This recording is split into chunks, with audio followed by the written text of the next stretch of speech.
Good morning, everyone. I'm Dr. Sri Lakshmi. Today's topic is fetal distress and monitoring. What is actually fetal distress?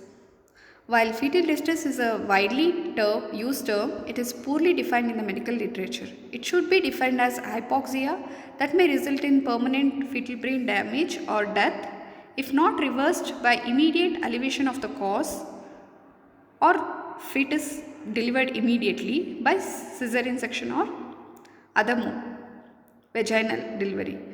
It is made by indirect methods or and because direct assessment of the fetal oxygenation is under investigation. What can cause the fetal distress? Intrauterine fetal distress. It may be caused due to maternal hypoxemia. Maternal hypoxemia may be due to anesthetic drugs, heart failure, severe anemia during eclamptic fits, severe pulmonary disease, or it may be placental cause like placental compression, uteroplacental insufficiency, fetoplacental insufficiency, vascular anomalies of the placenta and cord, decreased placental functioning mass, obstetrical cause which may be due to single loop of cord around the neck, rupture of the vasa previa, hematoma of the cord, true knot, prolonged compression of the fetal head. Other cause can be asphyxia neonatal, persistence of intrauterine causes after birth like edema of brain due to compression, obstruction of the respiratory passages like mucous amniotic fluid and blood, paralysis of respiratory center due to cerebral hemorrhage, depression of the respiratory center due to anesthetic drugs, drugs like pethidine, congenital malformation like atelectasis or prematurity. What are the effects of fetal hypoxia? Fetal hypoxia may be associated with several and severe complications like fetus may suffer IUGR, that is intrauterine growth restriction, fetal movement may decrease, oligohydramnias, meconium stain liquor, intrauterine fetal demise.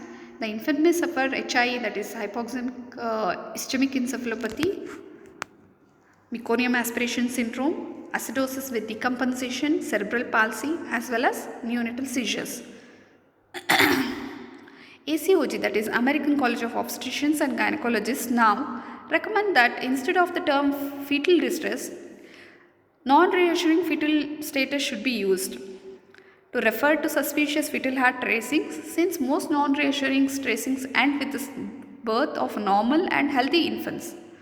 Birth asphyxia should be replaced with asphyxia with reference to its specific time. Hypoxia is nothing but decreased level of oxygen in the tissue. Hypoxemia is decreased oxygen content in blood. Acidemia is increased concentration of hydrogen ions in blood. Acidosis is increased concentration of hydrogen ions in tissue. Asphyxia is hypoxia with metabolic acidosis. Perinatal fetal distress. It may be intrauterine, which includes antepartum and intrapartum fetal distress, or asphyxia neonatal. Antepartum fetal distress, usually chronic fetal distress, abnormalities in growth, abnormalities in uteroplacental function, and abnormalities in amniotic fluid. Intrapartum fetal distress, intermittent auscultation of the fetal heart rate may be abnormal, or even the CTG, continuous electronic fetal monitoring, may be abnormal. Fetal movement may be decreased or might be stopped. Scalp pH measurement, which may indicate acidosis. Meconium stained liquor can be diagnosed with amniocentesis or amnioscopy, or fetal pulse oximetry may be used. Antepartum fetal distress. Abnormalities in growth can be diagnosed clinically or using ultrasound. Abnormalities in the uteroplacental function can be diagnosed with the fetal movements decreased, or even IUD, hormonal NST non-stress test can be used, oxytocin challenge test can be used, and using the biophysical profile, that is BPP. Abnormalities in amniotic fluid can be diagnosed with hydramnias, oligohydramnias, and meconium state liquor. Asphyxia neonatal is nothing but inability of a newborn to initiate and sustain breathing at birth. Asphyxia may lead to hypoxia with metabolic acidosis. Asphyxia is nothing but hypoxia with metabolic acidosis, and it is diagnosed by Apgar score. Apgar is nothing but activity. A stands for activity, that is muscle activity, P for pulse, G for grimace, reflex irritability, A for appearance, that is color of the skin, and R is the respiratory movements. Umbilical cord. Umbilical cord pH can be tested.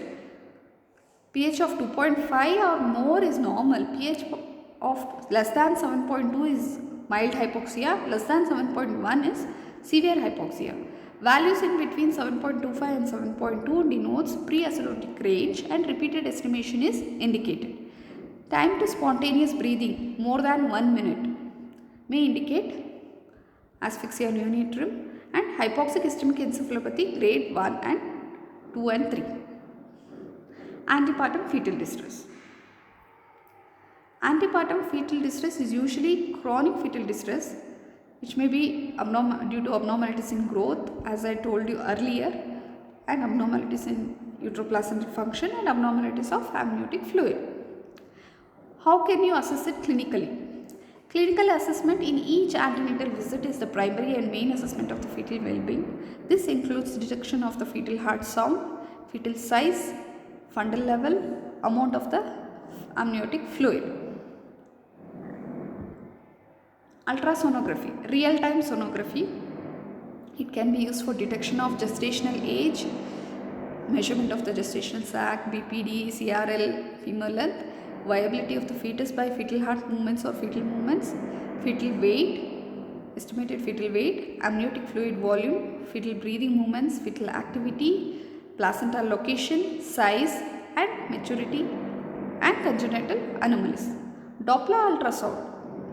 Doppler ultrasound depends on the reflection of the ultrasound waves on the RBCs inside blood vessels. So the blood velocity and flow through these vessels can be calculated. Doppler ultrasound can be used for detection of the fetal heart rate as early as 10 to 12 weeks, and assessment of the fetal cardiac function, and measurement of the blood flow in high risk cases as IUGR, postpartum pregnancy and pregnancy induced hypertension. Amnioscopy is introduced through cervix without rupturing the membranes. It may reveal the meconium stained liquor indicating the placental insufficiency. Certain hormonal studies like urinary, maternal urinary and serum estriol levels, progesterone, HPL and HCG can be used.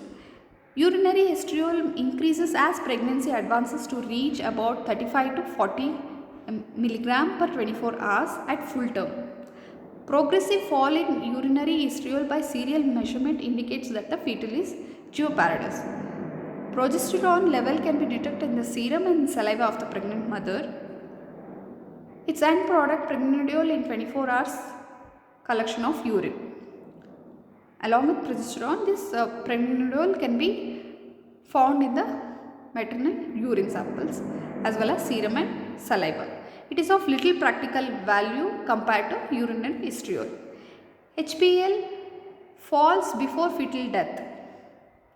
Although it was found HPL falls before fetal death, it may be within normal range until after fetal death. A single value of less than 4 mg per ml after 36 weeks is associated with 30% incidence of fetal distress. HCG is of no practical value as it can be detected up to only few weeks after fetal death or delivery. DFMC, nothing but daily fetal movement count. This test is valid after 30 weeks of pregnancy, and mother counts the fetal movement she feels in 3 hours during the period of 12 hours. For example, like from 9 am to 9 pm or from 9 pm to 9 am. 1 hour at the beginning, 1 hour at the middle and 1 hour at the end of the period. The count is multiplied by 4 to get the fetal movements in 12 hours. If it is less than 10, it indicates that the fetus may be at risk and NST may be indicated. Count of 10 cardiac system is nothing but the mother counts the fetal movements from 9 am till she reaches 10 movements. No further count is needed unless she did not count 10 movements in up to 12 hours. It was found that there is a reduction or cessation of the fetal movement 12 to in 20 to 24 hours before the stoppage of fetal heart movement alarm signal. There are certain advantages and disadvantages of this DFMC. Advantages is this, it's of no cost. Pregnant woman herself can monitor. Accurate gestation age is not required. Informative and non-invasive as well. And the drawbacks are there may be intrauterine fetal sleep, sedation of the fetus if the mother is taking certain sedatives. Awareness of the fetal movement is differing from mother to mother, and sudden death of the fetus may occur without preceding decrease in the fetal movements. Antepartum fetal heart rate assessment. It's a simplified one. You can hear it through a stethoscope or fetoscope and a handheld Doppler ultrasound. Obstetrician can do NST or OCT by Pinard or Doppler in his clinic. NST is a count of fetal heart rate than after fetal movement, which is spontaneously or after do first pelvic rib to initiate fetal movements. When patient tell you there is a movement, count again. OCT is nothing but oxygen challenge test, which is done also at top of contraction, also within 30 seconds after the end of contraction. CTG is nothing but a record of the fetal heart rate, either measured externally from a transducer on the abdomen or internally by a probe on the fetal scalp. In addition to the fetal heart rate, another transducer measures the uterine contractions externally with the tocodynamometer over the fundus or internally with the intrauterine pressure catheter.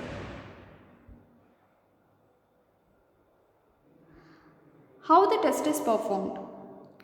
Fetal heart rate acceleration test or the NST. The test is carried out for 20 minutes. A fetal heart monitoring belt will be placed around the abdomen. Woman asked to press a button when the baby moves so that the heart rate can be seen in relationship to the movement. If the fetal movement did not occur, the test is extended for another 20 minutes. The mother is offered a drink usually containing sugar or bubbles,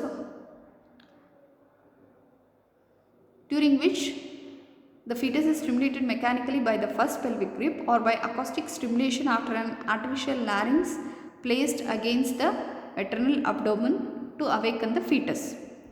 Results are reactive or non-reactive. Reactive is 2 or more accelerations are accompanied, fetal movements accompanied by the accelerations of fetal heart rate of 15 beats per minute for at least 15 seconds duration. Reactive test means that the fetus can survive for 1 week, so that the test should be repeated weekly. Non-reactive, no fetal acceleration, no response to fetal movements, so contraction stress test is indicated. Contraction stress test or the oxytocin challenge test. What I was speaking about OCT, that is nothing but oxytocin challenge test, also known as contraction stress test. To high risk pregnancy or if a non-stress test or the biophysical profile are abnormal, this procedure is followed. It is usually done after 32 weeks of pregnancy. 2 transducers are applied on the mother's abdomen, one to record the FHR and the other to record the uterine activity. 3 uterine contractions per 10 minutes are induced by one of the following: IV oxytocin drip of 0.5 milliunits per minute and double gradually or tactile stimulation of the nipple. Positive results are positive or negative. Consistent, persistent late deceleration of FHR, so placental insufficiency is diagnosed and delivery by cesarean section is indicated. So that indicates a positive test. Negative test, if late deceleration does not occur with uterine contractions, it denotes negative. It denotes that the fetus can survive safely for 1 week when it should be repeated. For 1 week, it has to be repeated after 1 week. Contraindications for OCT are threatened preterm labor, placenta previa, rupture of membranes, previous LSAS and multiple pregnancy. So positive test will have this consistent persistent late decelerations with the uterine contraction. Negative test have late deceleration, does not have late deceleration, or even if it has, it doesn't occur, late deceleration does not occur with the uterine contractions.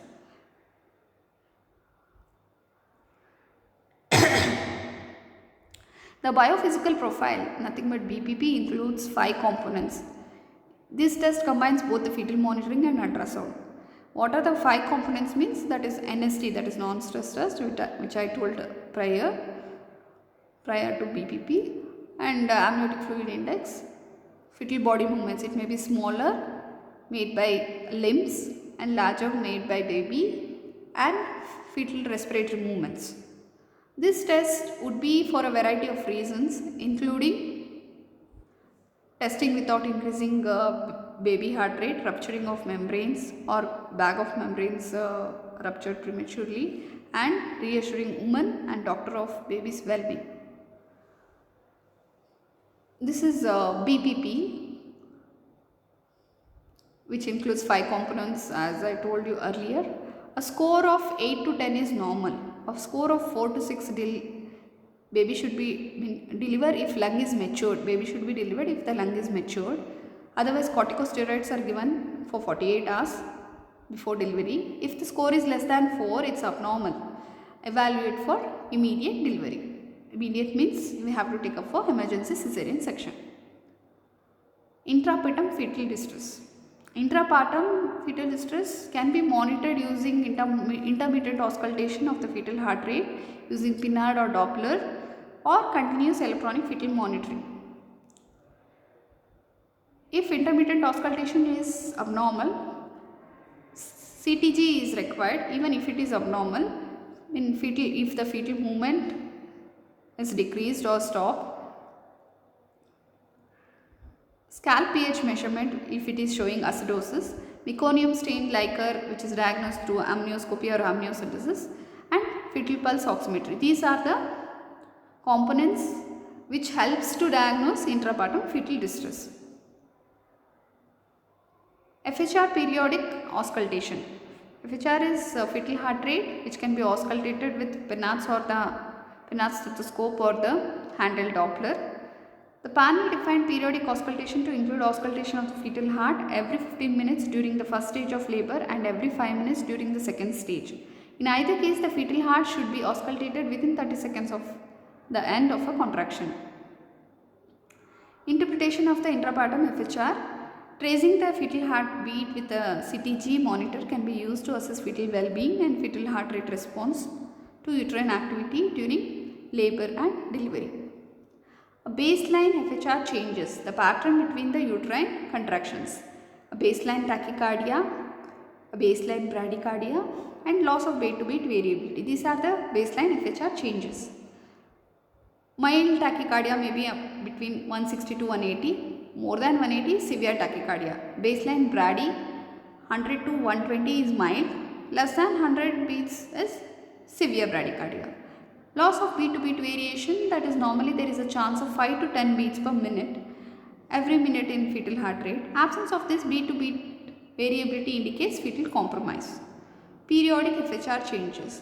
Types of FHR changes are early deceleration, late deceleration, or the variable deceleration. These FHR changes with the uterine contractions. Early deceleration is with FHR decrease with the onset of uterine contraction but return to the baseline with the end of the contraction. This is usually due to compression of the fetal head with vagal stimulation. Late deceleration is decrease in the fetal heart rate that starts after a lag period from the onset of contraction and ends after a lag time from its end. And it denotes uteroplacental insufficiency. That leads to hypoxemia, leading to hypoxia with metabolic acidosis. The delayed return to baseline worsens due to myocardial depression. The variable deceleration is usually due to cord compression, which is of different intensity, pattern, time of onset and offset. Cord compression usually in the presence of oligohydramnios. This is early deceleration, and the below one is the late deceleration. Early deceleration, you can see the decrease in fetal heart rate deceleration which coincides with the uterine contraction below, and there is a lag time between the onset of contraction and deceleration in the late deceleration. This is variable deceleration, the fetal bradycardia. Fetal scalp pH monitoring. Fetal scalp pH monitoring done using fetal blood sampling. pH of 7.25 or more is normal and 7.2 or less denotes acidosis. Values in between denotes the pre-acidotic range and repeated estimation is required.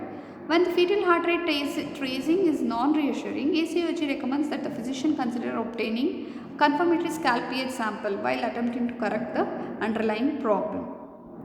Direct assessment of fetal oxygenation gives the most meaningful, reliable and reproducible data which is under investigation. Alternatives to scalp sampling are transabdominal vibroacoustic stimulation, that is VAS, fetal scalp stimulation. If the fetus is not acidotic, this stimulation should cause an acceleration of the fetal heart rate. If it does not, the fetus is generally distressed. To determine if an acceleration occurs, scalp stimulation must be performed between contraction when the fetal heart rate is at its baseline. Fetal pulse oximetry is a direct assessment of the fetal oxygenation which gives the most meaningful and reliable data. Problems are meconium, thick hair and vasospasm and edema of the baby. It's still under investigation, but it has increased sensitivity specificity for fetal surveillance. There are certain recommendations for this antepartum, intrapartum fetal monitoring. Routine electronic fetal monitoring is not recommended for low risk women in labor when adequate clinical monitoring including intermittent auscultation by trained staff is available. There is insufficient evidence to recommend for or against electronic fetal monitoring over intermittent auscultation for high risk pregnancy. For pregnant women with complicated labor, recommendations for electronic fetal monitoring plus scalp blood sampling may be made on the basis of evidence for a reduced risk of neonatal seizures. There is currently no evidence available to evaluate electronic fetal monitoring in comparison to no monitoring. Immediate delivery of the baby when fetal distress is present. Immediate action must be taken in order to restore the proper blood flow and oxygenation to the baby. If conservative measures are unsuccessful, immediate delivery of the baby is required in order to avoid prolonged periods of oxygen deprivation that causes permanent brain damage and may lead to even death. And that's all. Thank you.